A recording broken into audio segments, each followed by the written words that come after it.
Mark my fucking words. I'm coming for you. I want to have sex with your wife. Out who the fuck you are. You the champ. You are fucked. Let this Clip this one, bitches. Mark my fucking words. I'm coming for you. You are fucked. And you are done. I'm coming for you. Coming for you. I'm coming for you. Sound good? Coming for you. Fair enough. Coming for you. Alright. Please talk about boys. Joe. I'm looking. Please talk about punk ass bitches. I'm looking. 30, 40, 50, 65 boys from the bottom. 30, 40, 50 ass busters. Ain't no clapback videos. Why? What is it that serious? But I need boys. Please, the creator. Bless me, but I need boys. Please allow my boy sperms to go fast and shoot fast enough. Go fast enough. Please, please, the creator. Please bless me. Mark my fucking words. I'm coming for you. Bloodshed and bullets. You are fucked. And you are done. I'm coming for you. Oh, there's gonna be bloodshed and bullets today.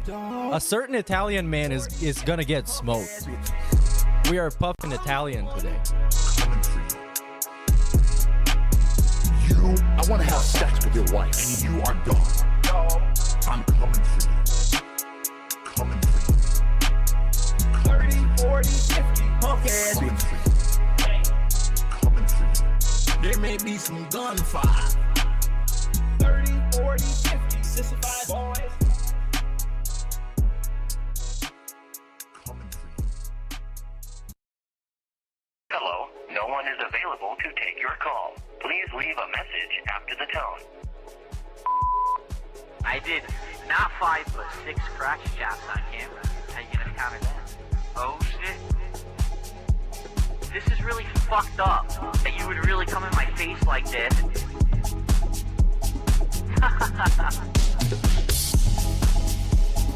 5 bands. Band. You're kidding, Mom. 5 bands. 5 bands, bro. 5 bands, bro. 5 bands. Band.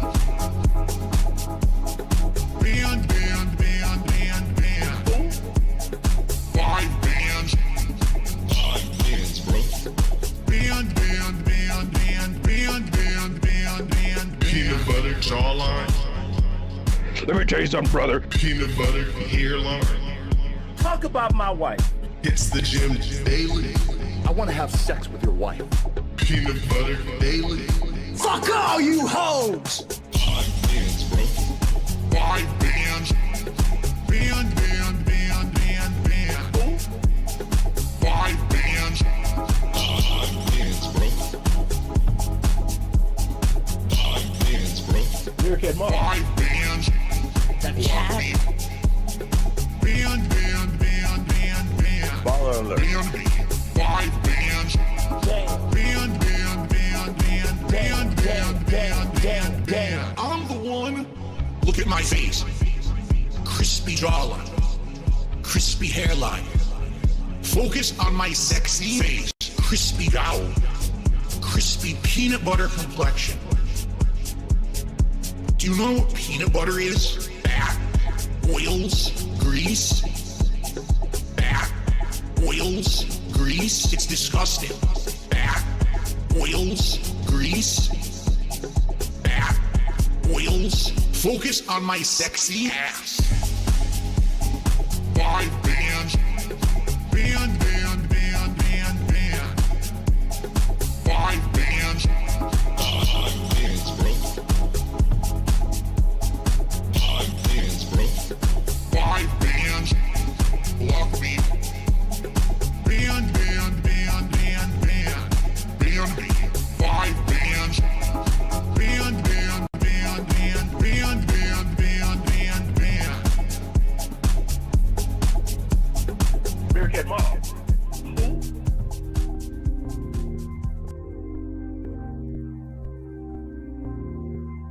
Meerkat Mob.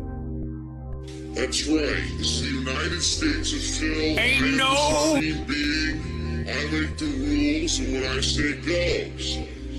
This is not a place for you to stand on your soapbox and complain about censorship and freedom of speech, because the bottom line is you don't have freedom of speech. This is my land. Control this desire. Motherfucker! This desire. Dog. Take Meerkat Mob. this desire. I want to have sex. Take this desire. The chap. Control this desire. That's right! Baller alert. Devour. Being Control this desire. Devour. Take. Do what gives you pleasure. And fuck everyone else. Devour. Control this desire. Take. Control. Take. Devour. Just care about money. That I just can't help it. I'm so just enveloped in greed and money. I need money. I need money. Take. Do what gives you pleasure and Suck a fuck dog everyone off. else. Why am I toxic? Why am I toxic? Why am I toxic? Why am I toxic? What?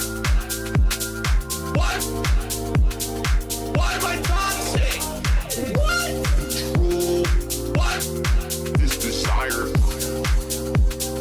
Why am I This desire. Why am I toxic? Why?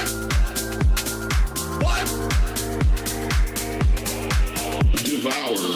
Control this desire. Devour. Take. Do what gives you pleasure.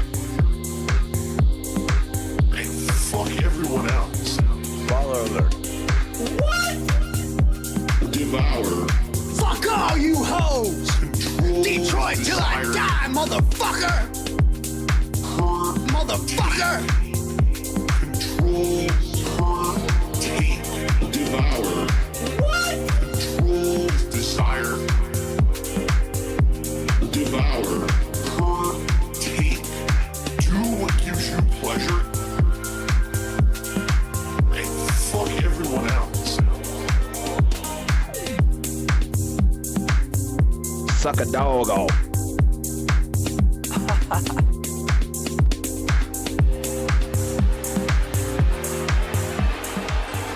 Ladies and gentlemen! Hey, hey, hey, hey, hey, sway, sway, sway, sway. Whoa, what's up, everybody? Hype, hype, hype, hype, hype. Oh, this intro is always super long, man. What the hell? It's literally 30 seconds left. I need to crop that shit. Welcome, everybody. This is the first episode of the Swaycast. Children's entertainment for adults. Epic, right? Epic. You see the difference? Right? Huge.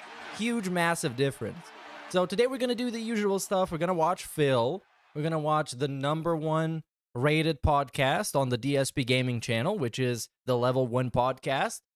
And also, right before that, we have a quick derailment for a certain somebody that really shit the bed recently. A certain elite detractor. Some might say that he's even up next after Tevin. Of course, I'm talking about Mr. Italian-American tech reviewer, Richard ReviewTech USA, who completely fucking embarrassed himself, which kind of, it turns out, is a pattern with him.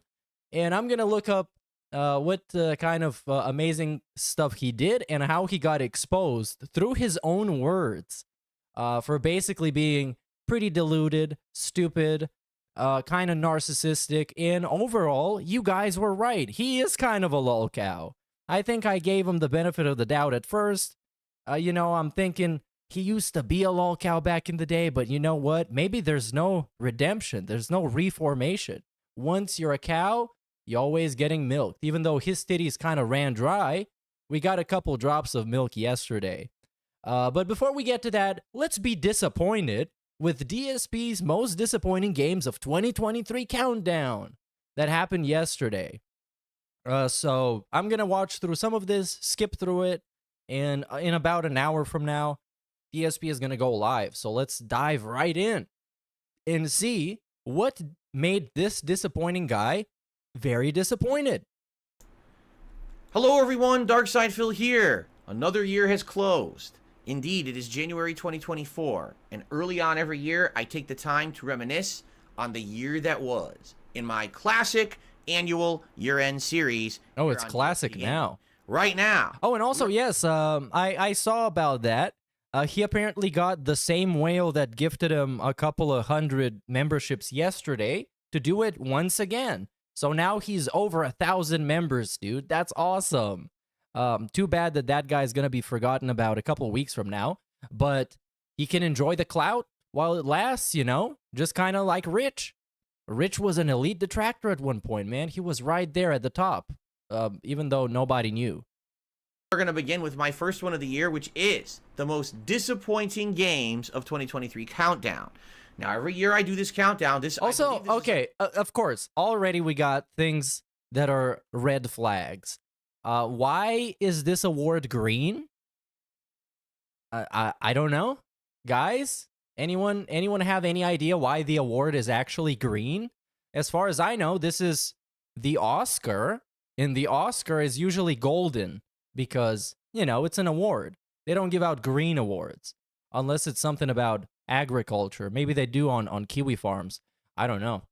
But in this case, we got a green award. We got the guy who didn't even bother trying to make DSP's face shiny. So this was made by some level 1 graphic designer. We got the default fonts. We got colors that make no sense. The green, the red, the weird gray background. Oh, yes, it's a mess. My 13th or 14th straight year doing this countdown this way. And what I want to do briefly before we begin is explain the premise, because every year people have questions. They say, Phil, these are the worst games of the year, right? Right? Wrong. These are not the worst games of the year. You know, ultimately, if you want to talk about the worst games of 2023, you're going to bring up games like Gollum. Yeah, he didn't play any of them. Kong Skull Island, or some broken indie game that someone played and paid for and it was trash, and therefore, you know, it shouldn't even be mentioned. No, my countdown is different, and I've been doing the most disappointing games countdown for over a decade, okay? Oh, he pioneered countdowns, you guys. Is because the games in this list aren't necessarily horrible games. In fact, I'm going to outright tell you that many of the games in my most disappointing games listing this year are good games. The problem is the games failed for me for one of many reasons. I'm going to give you a couple of those. Like, for example, maybe a game was great, but then kind of fizzled out right in the middle. Maybe the game was monstrously overhyped and then didn't live up to the hype and the promise. All right. Enough of this bullshit. This is already insufferable. Let's get into the first one. Number 10. And most disappointing game of the year. And let's see how he's going to play the footage. But definitely had a level of disappointment for me. Is actually it's going to be a lean-in manual play, right? I thought was a very good game. And early on in 2023, it was a front runner for me for possibly my game of the year contenders. Ladies and gentlemen, the game I'm talking about is called Hogwarts Legacy. What? Wait, what? This game? Didn't he say that this should be in the list for like game of the year nominees? This was, for me, my first experience ever. Really? Wasn't this like a very well-received game?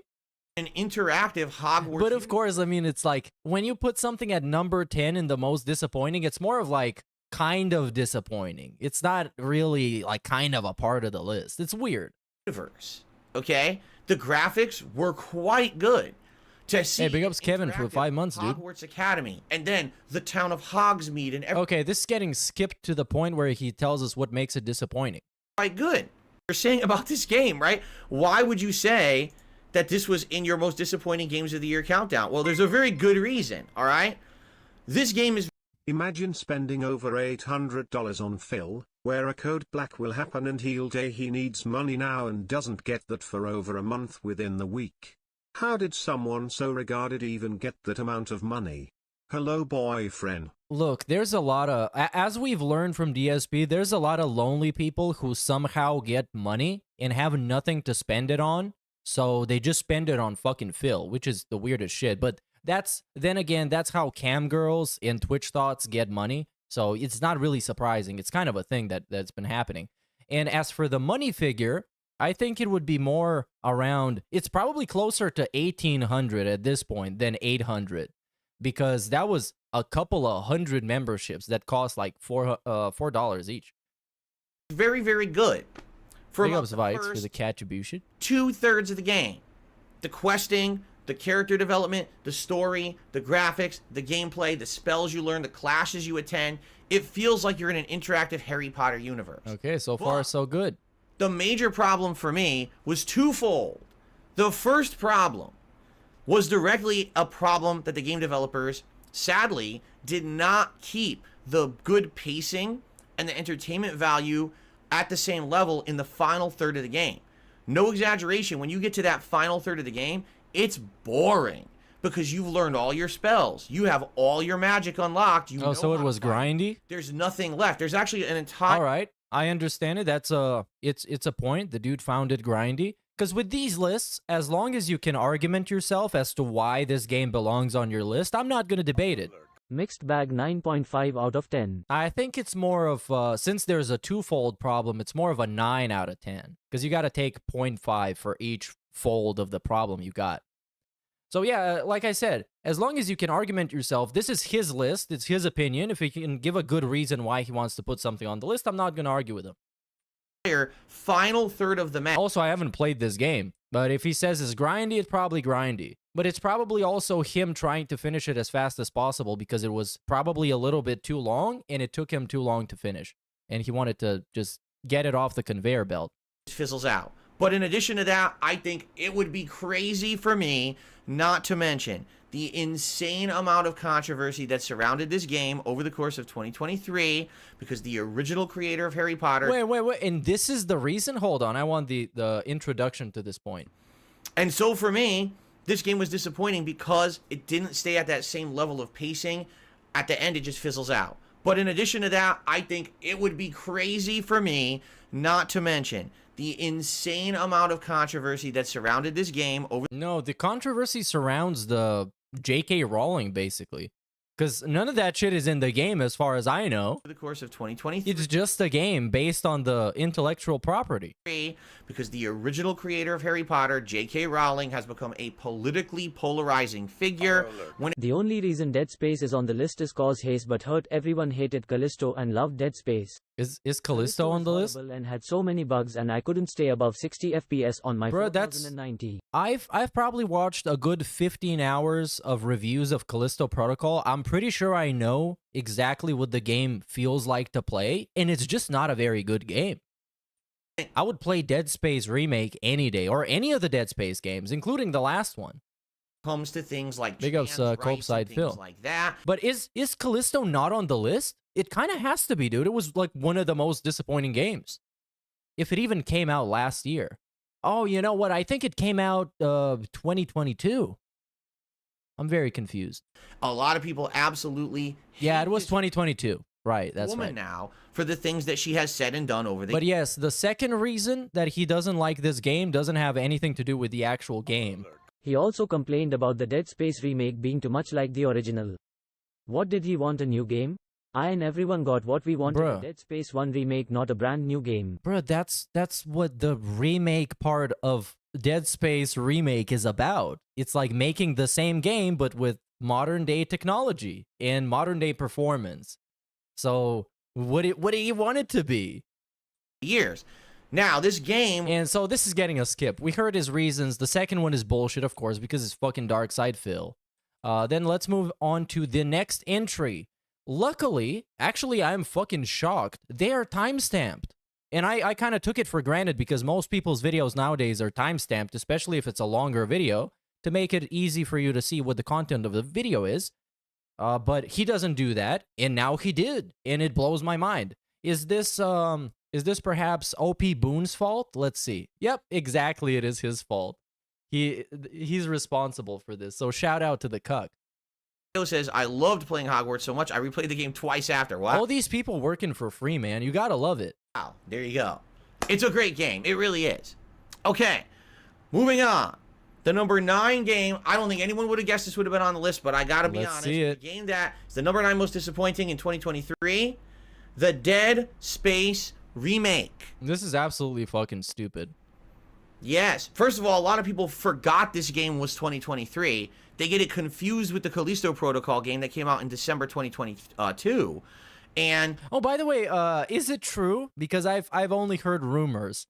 And this is perhaps spoilers for the Callisto Protocol. So if you care about it, you probably don't listen to me for the next 30 seconds. Is it true that the actual ending of the Callisto Protocol happens in a DLC? And it turns out to be some kind of a it was all a dream kind of bullshit? Because I've seen some stuff like that when it came out, because it came out and I think it just fell flat on his face. I don't think many people were interested in it. And then I started seeing on, I think on Twitter was people talking about it like, yeah, the ending happens in the DLC and it's a fucking dream. And I'm like, what? How the fuck did they do that?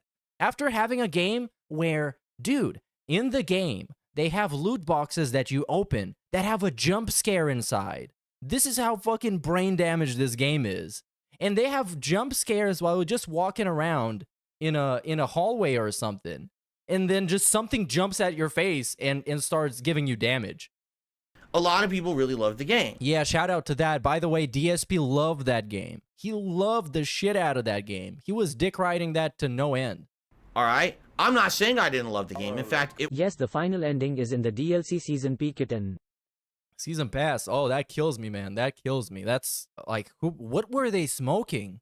It was one of my most solid first playthroughs. They were smoking that gout crystal. But there's a few problems with this game that ultimately, when I was done with my playthrough, all right, they just didn't. You're seeing one right now. You're literally seeing one on screen right now. Did you see that? Look. Oh, that's crazy. It's a glitch. Pants. There are bugs and glitches in this remake. This is supposed to be a full remake of the game from ground up. Then why are these ridiculous glitches like the invisible unkillable pants in the game?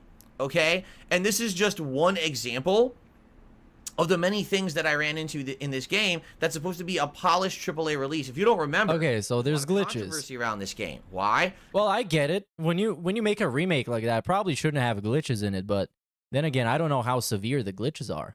Because sometimes this shit happens in pretty much every game. Because the original creators of Dead Space don't work for EA anymore. They went off and made their own company, and then they made that game, Callisto Protocol. Well, a lot of people didn't like it, so when this game came out, they all acted like, oh, this game's the most flawless game ever. This game had tons of bugs. Invisible, glitched enemies, game crashes, yeah, I don't think they acted like the game is the most flawless game ever. They just like the original Dead Space because it's a classic horror game, and this is just the modern-day remake of it, so why wouldn't they like it? Is he pronouncing the Callisto Protocol wrong? Yes, he is. And he's calling it the Callisto because there used to be a wrestler in the WWE whose name was Callisto. You can look it up. It was Callisto and Sin Cara, the two guys that couldn't stop botching, so they just kind of fired them in the end, especially Sin Cara. Problems, soft locks where you have to reload a save to go back through because the game won't make progress. I mean, I'm showing them to you in a lot of ways here in this video, okay? Now, did Dead Space Remake have anything new in it? It did. There was a couple segments that were added to the game that weren't present in the original. For example, there was no anti-grav gameplay in the original Dead Space 1, okay? In this game, there is. There's free-moving anti-grav gameplay. That was an element that was actually introduced in Dead Space 2. And so, the fact that that was in Dead Space 1 made it feel a little bit new and refreshing, all right? And yes, I would say one or two of the boss fights was kind of remixed. But ultimately, this game, which is supposed to be a remake, by the way, here's another invisible enemy that I'm fighting. Isn't this delightful? Here's another one.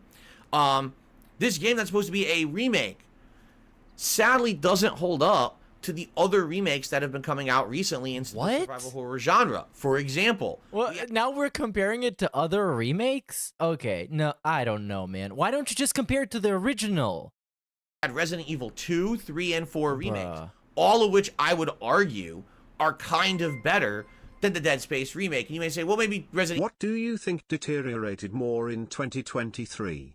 Phil's career, Cobra's teeth, or T's body in its grave? No.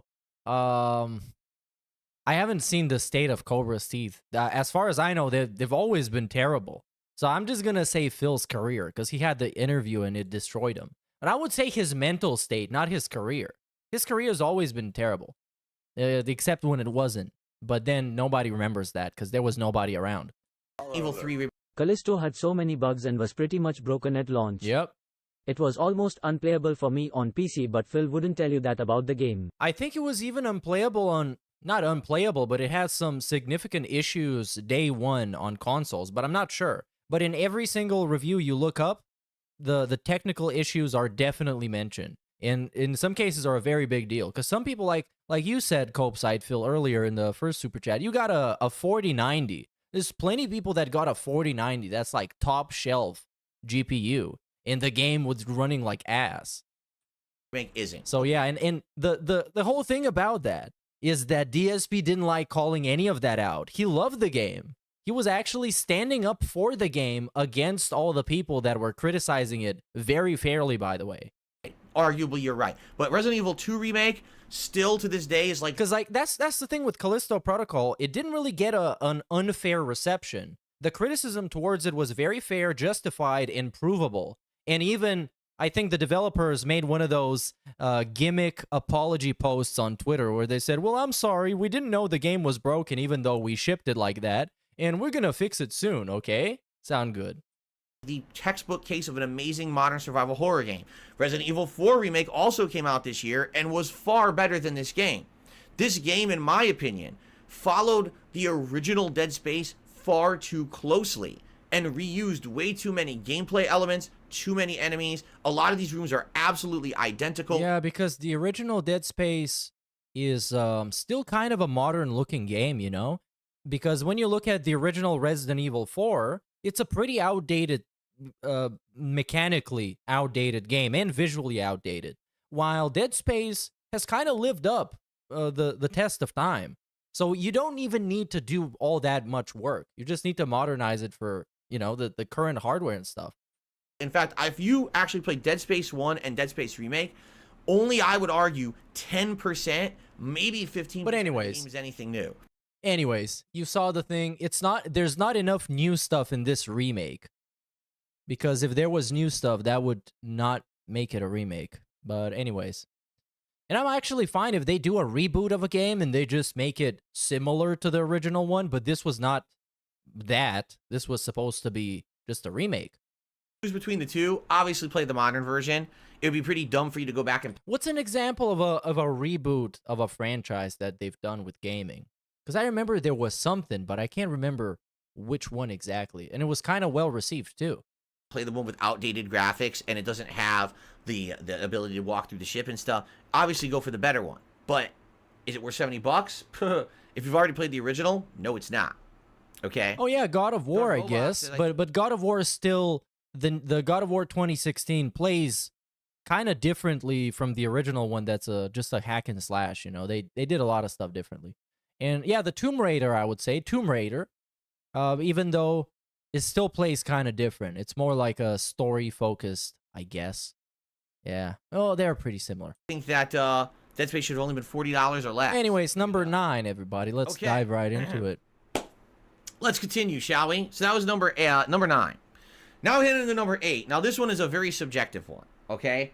A lot of people I know for a fact actually really like this. Oh yeah, Doom. I think Doom is a great example. Like Doom 2016, was it 2016, 2018? Never mind. The Doom remake.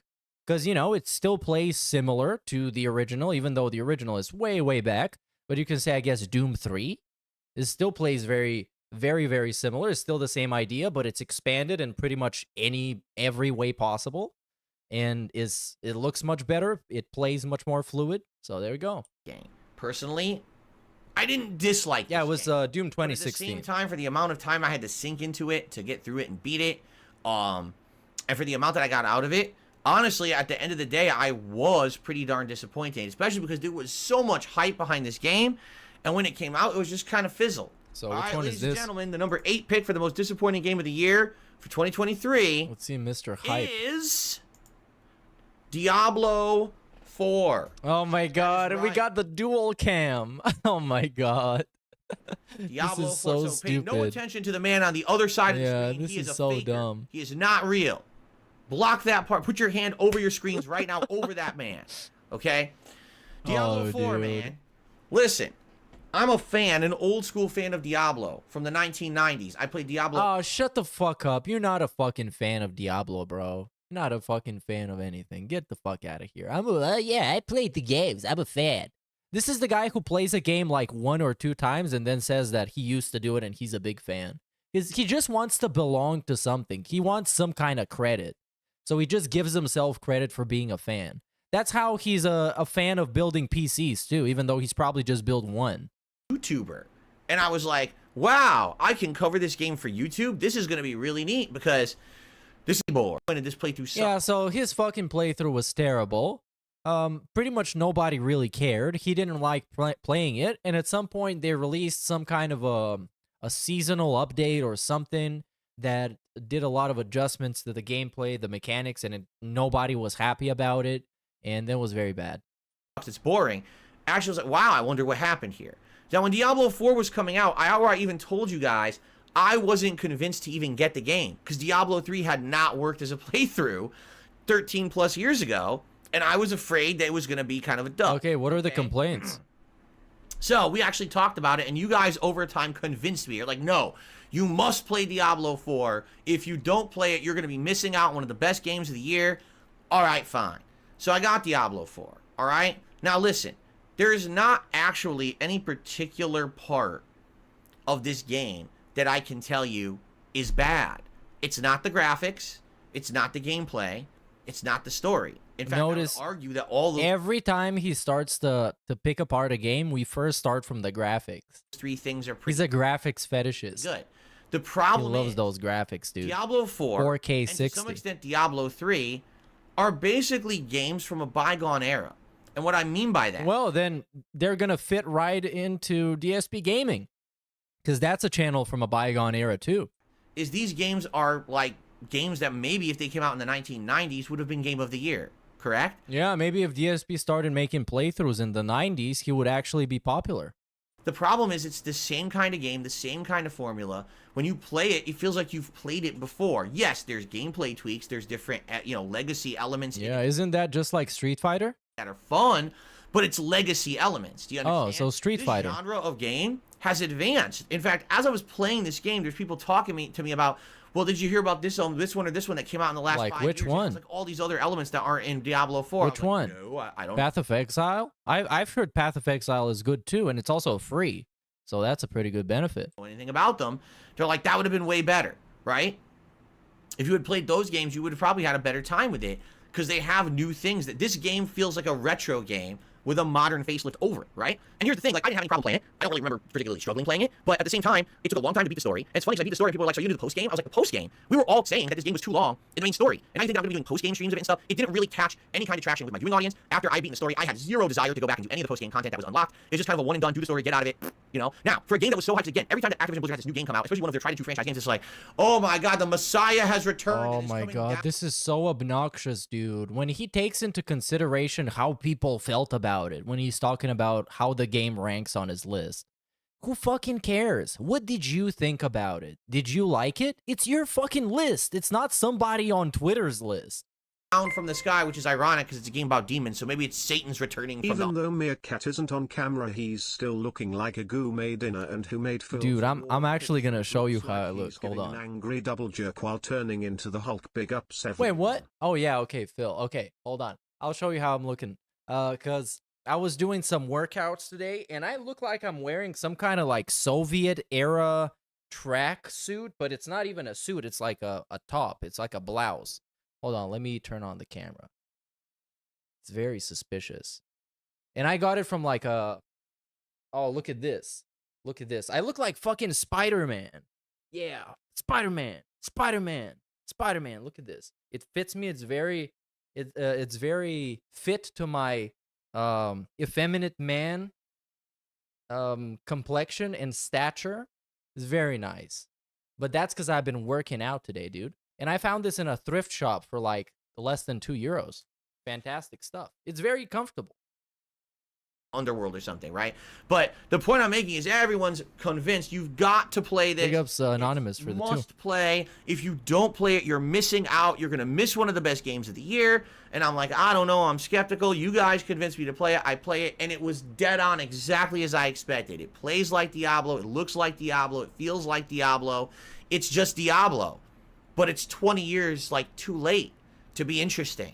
You know what I'm saying? Why though? So maybe if But that's the thing, dude. For somebody who talks about how much of an old school gamer he is, he doesn't really like these old school playing games.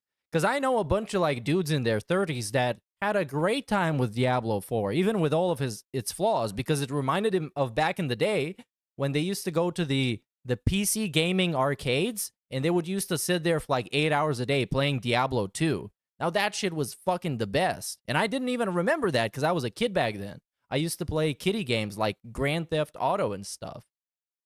An online co-op player. And I had a group of friends that loved Diablo. We went into the post-game challenge done. Well, there's the problem. This is a game that works best with a group of friends or in co-op because then you can bump up the difficulty. You can all have different builds and you can all just like shit talk each other. You can fucking pass around a blunt. If you're having a LAN party, you know how much fucking fun this is? This is amazing fucking fun. And it's just like a really chill game like that. But of course, he doesn't have any friends, so he's just sitting there by himself. And if you've played Diablo by yourself on the base difficulty, because I played Diablo 3 relatively recently, it just wasn't very fun. You just kind of go around, you spam the same commands over and over again, you pick up the loot, you equip the best one, you just move on. It's like kind of conveyor belt gaming. Because if you want that game to be fun, solo, I guess you got to bump up that difficulty, dude. Get that shit really hard. And we were doing seasonal content afterward. Maybe then, all right, I would have gotten more out of this and I would have absolutely been in love with it. Okay, so this gets skipped. And why he doesn't like it is because it's too old school and he doesn't have friends. Which kind of seems like a personal issue, but I don't know, man. Is the game's fault. The game should provide you with friends. For the record, no contributions that I can see. If you guys do contribute, and I'm not shouting it out, let me know. Get the fuck out of here. Number 7 most disappointing game of the year for me, out of this entire list that I'm staring at right now, I can absolutely, positively confirm to you, ladies and gentlemen, number 7 on the list. Come on, ladies and gentlemen, let's get into it. The most rage-inducing playthrough that I did. Oh, it's Wolong. I was screaming my head off every moment that I was playing this game. Yeah, that's not true. I was getting so upset. It's gonna be Wolong, isn't it? I actually wanted to quit. Yeah, but you guys. Speaking of, ladies and gentlemen, of course. Yeah, there you go. Is Wolong Fallen Dynasty. So a little bit of context. He's probably gonna mention this as well. He hated playing this game, but the whole idea was that people would give him money, so he would push through it. And he would pull out the good old gimmick of, you guys support me so you can watch me rage, right? This is going to be a very enraging playthrough, you guys, so you better support it. But I really don't like playing the game. So this was like every fucking single day he was talking about. He was having a dedicated segment about how much he hated playing the game. And then would tell you, hey, don't forget to swing by to my Wolong playthrough, dude. No attention to the jackass on the other side of the screen. So Wolong Fallen Dynasty, everybody. I'm going to speed this up a little bit. All right, this is a game with an identity crisis. It doesn't want to be Dark Souls. Oh, kind of like DSP. Neo? Does it want to be Dynasty Warriors? It's hard to tell, all right? It looks nice, except as you can see just right now, you can see that there's some fluctuation in the frame rate and choppiness in the graphics of this game, correct? This game is difficult. It's actually quite difficult, which is fine if you play this style of FromSoft knockoff type game. The problem with Wolong is... And we continue perpetuating the gimmick of saying something is a FromSoft knockoff. That's a signature phrase that only he uses. Instead of just calling it a Souls-like, which is a genre term at this point. This is the subgenre of all the games that are kind of like Dark Souls in one way or another. Twofold. But no, it's a FromSoft knockoff. Number one, the game design forces you to explore every nook and cranny of every single map. Okay, let's try and lock in our picks for how many times he's gonna say Dark Souls, but just specifically Dark Souls. I'm gonna say, I don't know, 4. I'm gonna say 4. It might be over that, but let's be conservative. Because the way that you level up in the game is to actually hit these little flag outposts, and when you hit them, you put your flag up, and you actually gain like in-game experience for that level.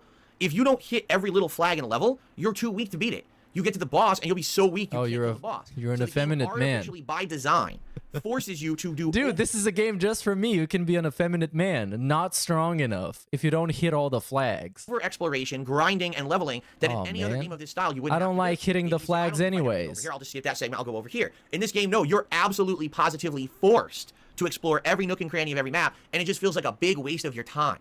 All right, it really doesn't respect your time at all in that regard. Now, for me, and this is going to be a subjective thing based on my experience, I played Wolong Fallen Dynasty on the Xbox Series X. Okay? I don't know about anyone else's experience playing this on any other platform, but it was an Xbox Game Pass game. So that's why I played it on there. Let me tell you, this game performs very poorly on the Series X. At least it did back, what was it, March or April when it came out at launch.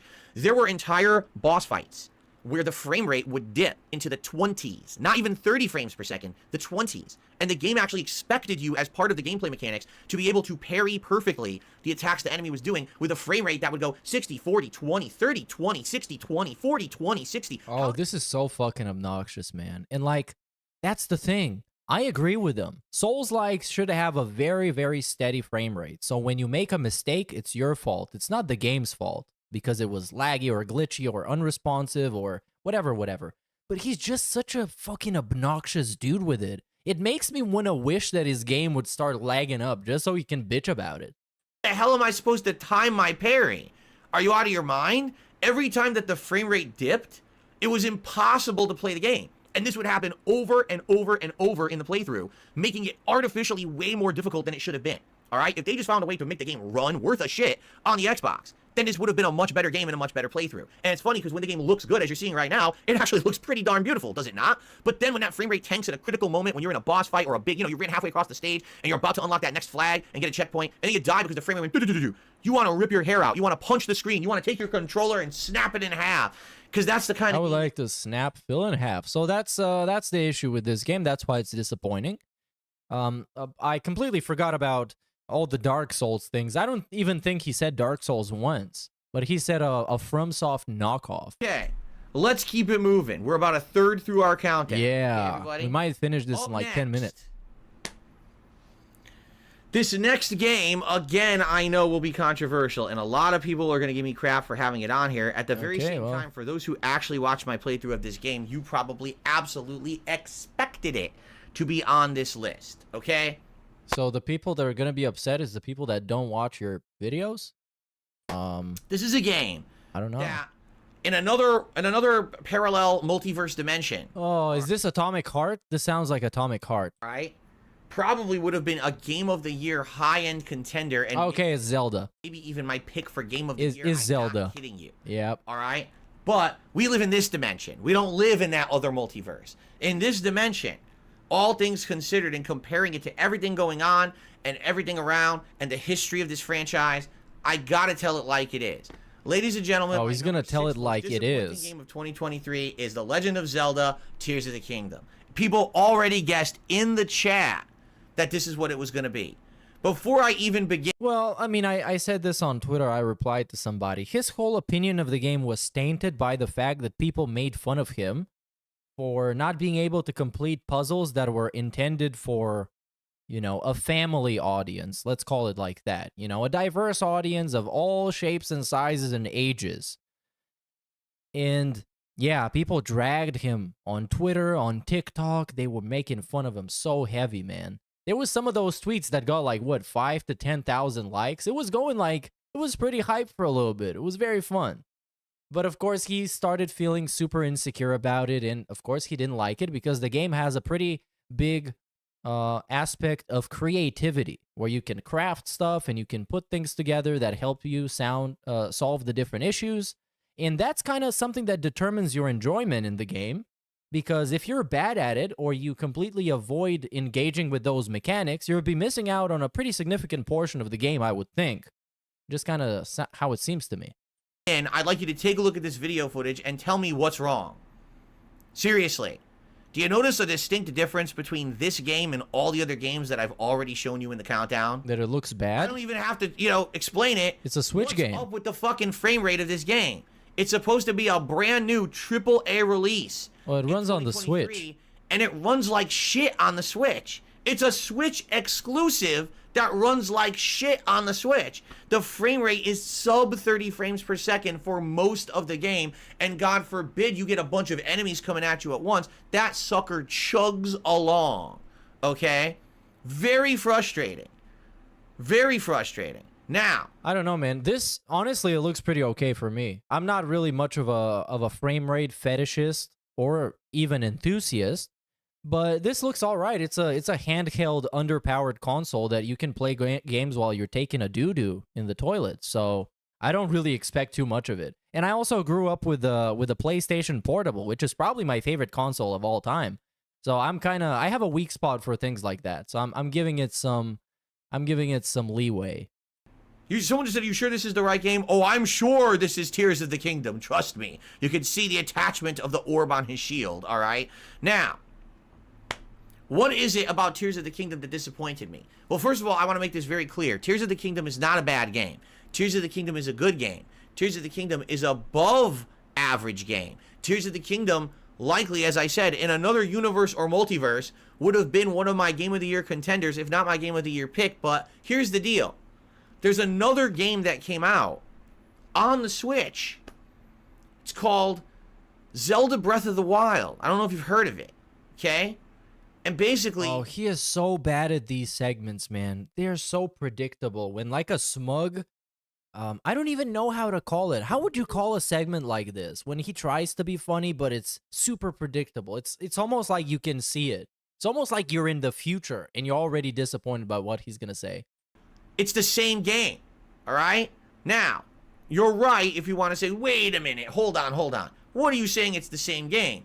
Tears of the Kingdom was the first open world Zelda and had all these modernized elements for parkour. Okay, you know what? All this. But you know what? I don't give a fuck. I don't give a rat's ass. And this is a long-ass segment, too. God damn. It was probably giving shout-outs. Zelda ran much better on an emulator than on the Switch. On the Switch, it was pathetic. It really was pathetic. I mean, I would figure it runs better on an emulator because they got all these settings for the frame rate and stuff. For quite some time. Thank you, Nikita. Amazing. All right. Oh, yeah. Did he get wailed out? No, he's just giving a shout-out to the cuck. And the reason I'm sad about this game is because it's a good game. It's a damn good game. I would actually argue... Oh, that's the thing. Hey, look at something that I noticed on this little GIF that plays, on this animation. When you look at the face, pay attention to the face animating. And they very well captured his caveman eyebrow. You know, the huge, like, eyebrow that he has that is almost from, like, a Homo erectus from, like, 3 million years ago or something. Just pay attention to it. You'll see what I mean. I'm about to talk about is better than the game it's a sequel of. Right, you see? All right? It's better than the original. But... they captured it very well. Had such a problem at launch that was not properly addressed that this game ended up being one of the most frustrating game experiences that I had all year long. let's get to it. Let's get to it. My number 5 pick for most disappointing game of 2023 is Star Wars Jedi Survivor. And you might say, I mean, I guess, yeah. When it came out, it had huge technical issues that left a very bad taste in a lot of people's mouths. And then when I got to playing it, they had fixed the issues, but the game itself is so fucking bland. I just couldn't get myself to keep playing it, and I never finished it. It was just very bland. It was very current year slop game from a big publisher. Really? Yeah. You might not remember. Yeah, it because was this is one of the if anything, it's at least a disappointing game for me. I see why it's on the list. I don't exactly see why it's number 5. That's a little bit too high for me, but sure. Releases that came out relatively early in the year. What was it like March or April? I think maybe April-ish. And basically, this game is a direct sequel to one. This game has certain parts that run incredibly poorly. Okay, That's right. Really bad. The game screams lack of polish. But I'm not. When I say that, here's what I mean: tanking frame rates to the point where, similar to Wolong Fallen Dynasty, this game is fully playable, and all of a sudden you go to fight a certain group of enemies in a room, and your frame rate goes from what was supposed to be 60 down to like 10, 20, and you can't react 20, to 40. anything going. It's easy frames. So we got it. Okay, it's the performance issues. I understand. Because they're such. Let's see how else we can get disappointed. Number 4, most disappointing Number 4. I had said something earlier. When we started this playthrough, I said there are a few running patterns. This game by far suffers as a victim of one of those running patterns. 2023 was the year where certain games that came out far exceeded expectations. They blew out of the park, and when they did, all of a sudden, some companies started shaking their boots, right? Why? Because they realized that they were making games in direct competition, and their games weren't holding a It's Mortal Kombat 1. There we go, debunked. Candle to the competition. Do you see what I mean? There's some games that came out in 2023 that, if they had released in another year, would have been amazing. Like, oh my god, that's a superb game. It's all about the because yap. something else came out the same year, they don't look so good at all, and it ended up making those games look very bad in comparison, and a bad value, and just not up to par with what people now wanted. So my number 4 most disappointing game of 2023 is Mortal Kombat 1, which of course is incredibly confusing at first because the title is the same as the name of the original Oh my game from the god, 1990s. it's so confusing at first. No, it's not confusing. You see the name, you see the year it came out, you know it's the latest one. There we go. It's not that confusing. I hate when they do that. When they Why do you hate? Why are you so easily confused, Phil? Are you that stupid? rename something and act like it's a reboot or whatever. They already did that with Mortal Kombat 9, and now they're doing it again. Fuck it, let's do it reboot of the again. Franchise. Reboot So it right from again. the get-go, the Press the reboot button. Press the Whopper button. Now. premise is a little confusing on. and not very good. All right, take a look at what it says right there. Did you see what it said for the ping? 108 milliseconds. Oh right? no. Or 5 or whatever it said. It's gonna drop like 90% of your inputs. This is an online competitive fighting game. The visuals look pretty good. Take a look at the graphics. That ain't bad. But the problem is, look at it now. When you start playing this game online, you immediately notice a huge problem. The connections are laggy. There we go. Just yet another fighting game that's laggy as fuck. What is number 3 or number 4? Or number 3 actually. Let's get into number 3. I miss the time when people would do a year-end list and say the numbers in a very over-exaggerated announcer style, where they would be like, number 10, Dark Souls 3. And DSP used to do that a lot too. Yeah, the KO Gaming announcer voice. That shit is hot. And it still happens with some people that make song lists with the worst songs of the year. Because those people that make them, they kind of never improve, and it's always the same thing, year in, year out. So you still got a bunch of people with the editing style from like 2010, which is kind of endearing to me. It's kind of a throwback. And they're like, when they get to number 2 and number 1, it's super dramatic. It's like, number 1, Justin Bieber, Baby. And then they have a 15-minute introduction to why it's number 1 and why it sucks so bad. I love those videos, man. It's like a guilty pleasure. Time for the top 3.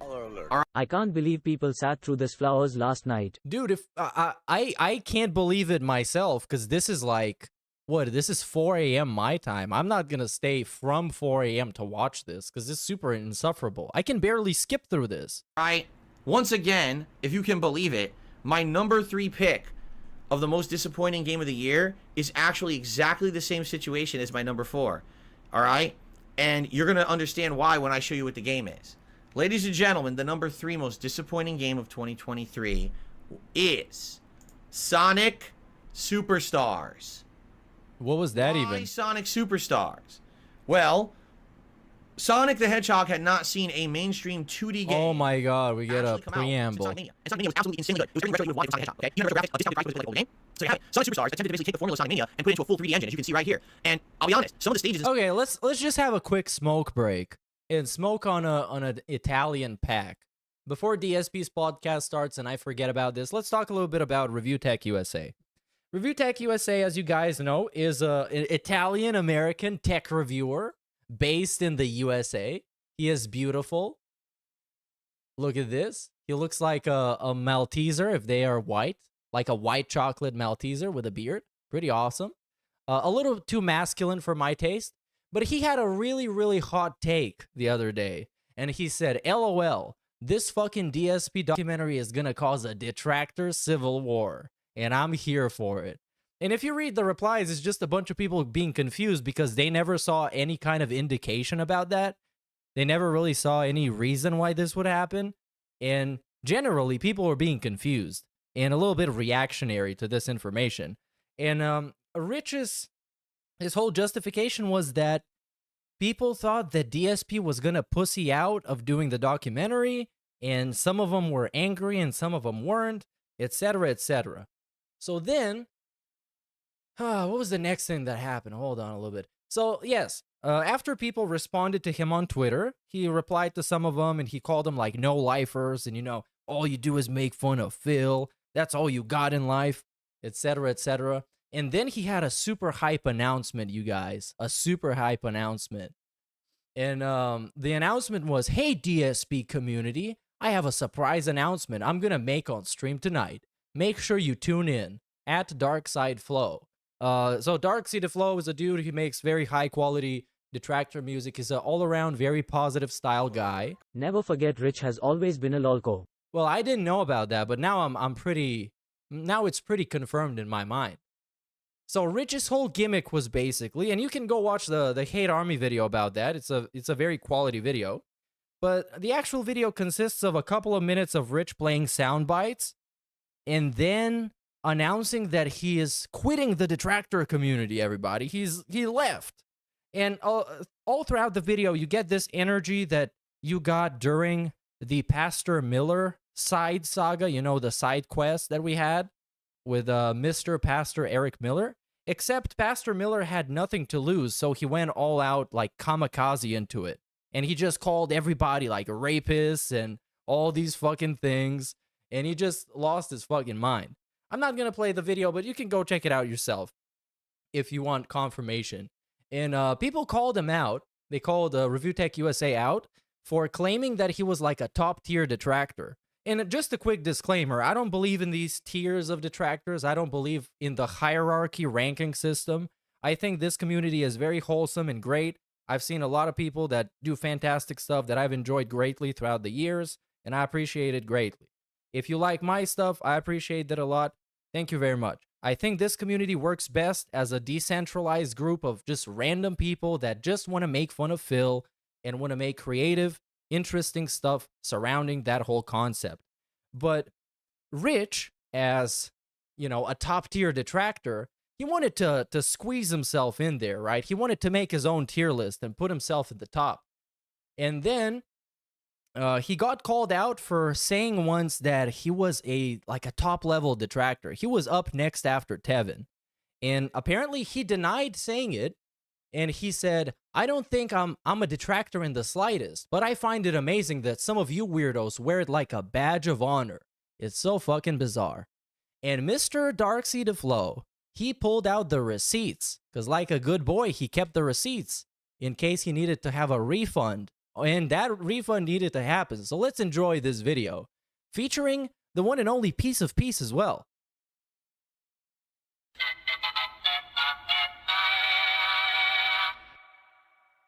Listen, I'm like second in line to fucking Tevin almost. Look at him. He's so full of it, dude. I love it. I love middle-aged dudes eating up a bunch of worthless internet clout and feeling good about themselves. Listen, I'm like second in line to fucking Tevin almost.